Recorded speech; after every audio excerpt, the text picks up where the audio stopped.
quando a pessoa está perante alguma situação e tem medo de falhar.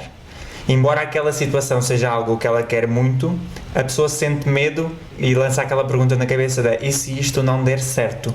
Como é que uma pessoa pode lidar com essa questão e com esse medo de que as coisas podem não dar certo? O medo que te paralisa é um medo que você cria na sua mente.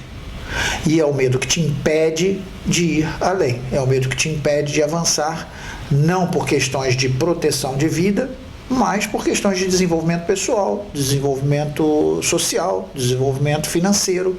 Você fica com medo de arriscar, porque tem medo de não dar certo, tem medo de falhar, e tudo isso é criação da sua cabeça. Porque existem verdades que lhe incutem ao longo da sua vida, crenças, e essas crenças vão influenciar no seu padrão de comportamento, fazendo muitas vezes você paralisar por questão de medo.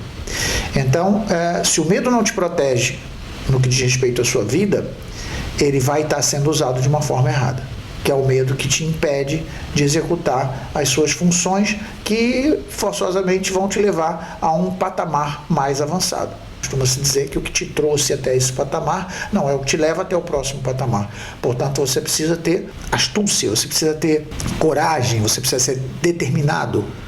E o medo, quando entra, interfere. E o medo, nesse caso, é o medo mal utilizado. E mais do que isso, é o medo criado na sua cabeça. Quando a população deixar de ter medo por essas criações fantasmagóricas que nós criamos, pelo medo de erro, pelo medo de falhar, e passar a entender que o erro ou que a falha é parte integrante do seu crescimento, talvez percamos aí grande parte desse medo, porque passamos a entendê-lo. Ele não é para ser apagado, você não consegue apagar o medo, mas você consegue gerir melhor o medo quando você entende a emoção. E então, provavelmente, o mundo, de uma maneira geral, vai estar apto a dar um passo à frente, entende? Não ter medo é um estado evolutivo. E atenção, não ter medo do falhanço, né?